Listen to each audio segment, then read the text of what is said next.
You know, I grew up in Washington.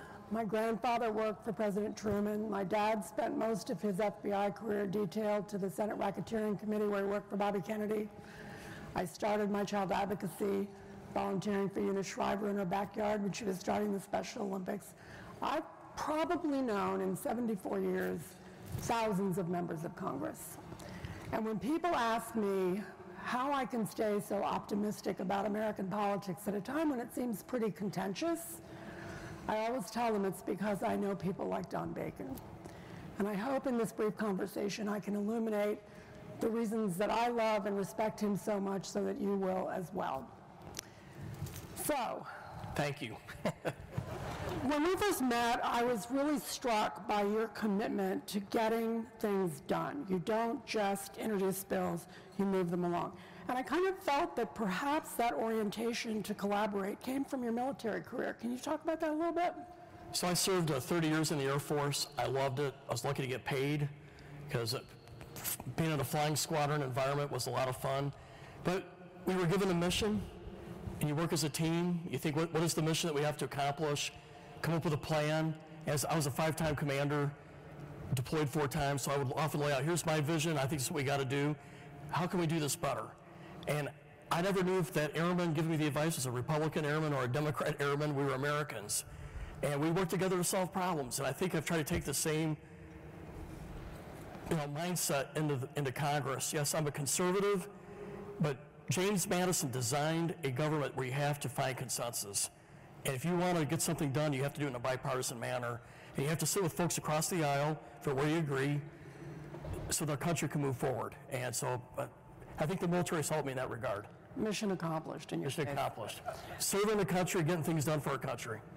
So a lot of my work involves children, whether it's kids in foster care, kids who are victims of exploitation, sexual abuse.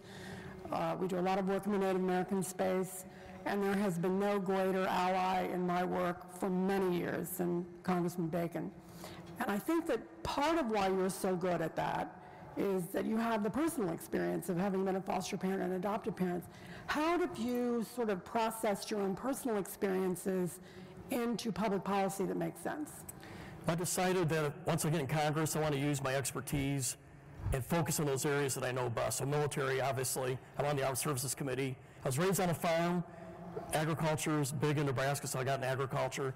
But my wife and I, we met at 18, got married early. We had 2 boys that grown, they're great young men today. But in 2003, we were deciding, should we have another child or not? And I'm a Christian believer. We prayed on it together. And we just came to the conclusion that there were so many kids that needed help, needed homes. So we felt led to go down the foster care path. And so we did the 6 months of training, and we thought we'd get a child. But the day we graduated, they said, we have a brother and sister team for you. So we ended up adopting 2 through the foster care. But what you learn is, and we adopted, so that these kids are part of our family. They're 27 and 28 today. They're doing great. But foster kids, when they age out at 18 or 19, depending what state, they still need help. I needed help till I was 21. All my kids needed help after 21. You all know what I'm talking about. These kids are aging out at 19. They don't know how to get a house or a home or apartment or how to get a job, where to get health care. We got to do better for these kids that transition out. The #1 homeless population for folks in their 20s and 30s are those that were in foster care. We got to do better. And on the Native American side, we want to try to keep these kids, these foster kids, in their cultures, their history, their language, so that they know their history and their culture. And so I've also been supportive of trying to keep kids within the local area so they know their traditions and their heritage. Yeah, the Indian Child Welfare Act is extremely important, and Congressman Bacon has been a real champion of enforcing that to the letter of the law. So speaking of kids, a couple of weeks ago, well actually probably a couple of months ago now, I came to you with the idea that we should have a resolution in Congress condemning the Russian kidnapping of Ukrainian kids. And you seem to viscerally understand that this wasn't just a human rights issue, that this was an international security and a terrorism issue. So what made you jump on that? So many may not know, it's at the time of this bill, the Russians have kidnapped 16,000 Ukrainian kids and spread them out all over Russia, away from their parents. Their parents still could be alive. But this is just uprooting them from their history, their culture, their language, and it's a crime.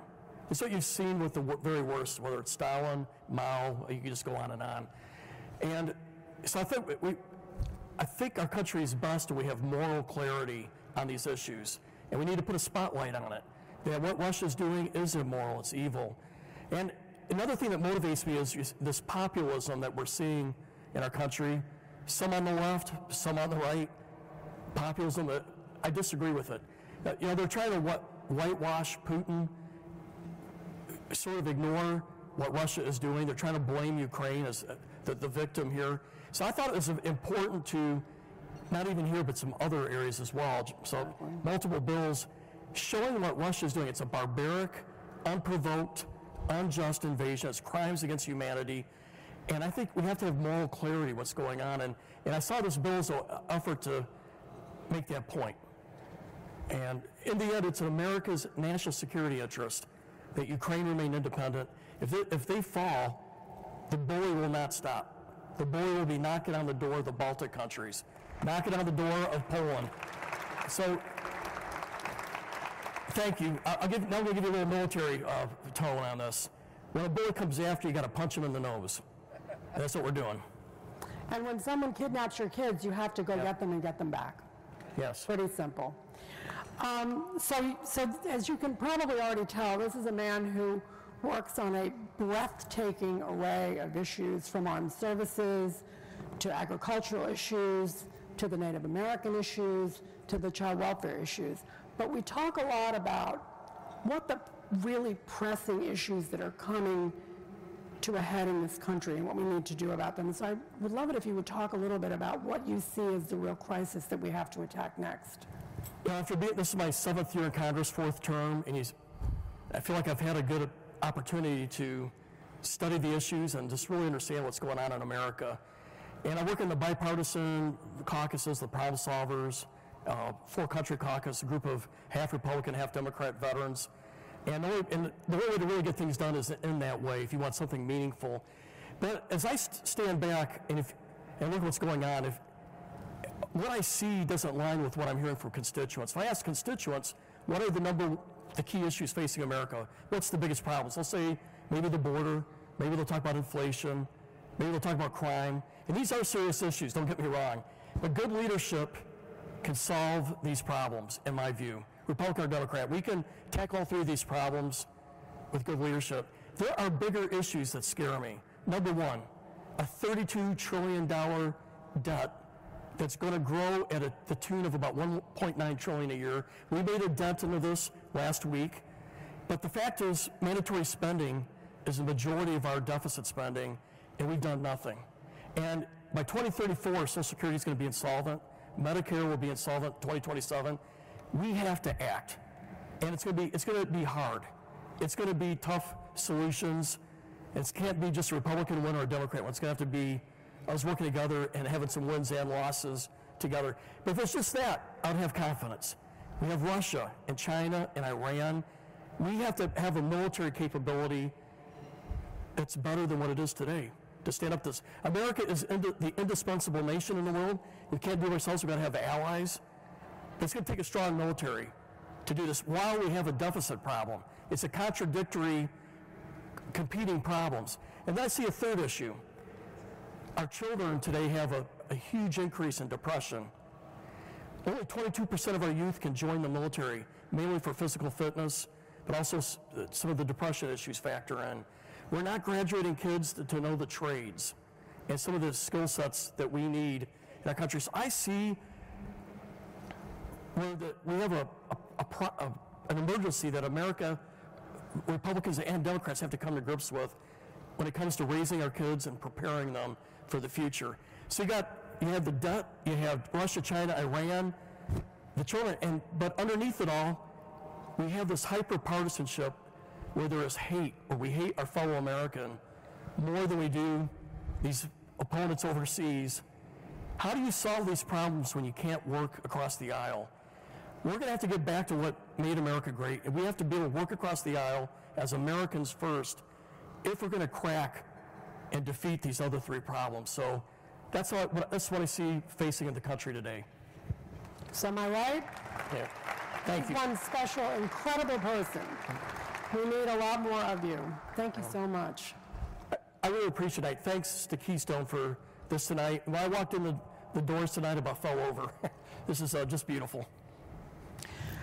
Just one last thought. You know, you hear a lot of rhetoric about Congress and how conflicted they are and how they're not serious people, but I'm here to tell you that Don is an example of a lot of good people in Congress who want to do good work, and we need to support them, and we need to find more of them, and we need to build and grow the coalitions that they're establishing.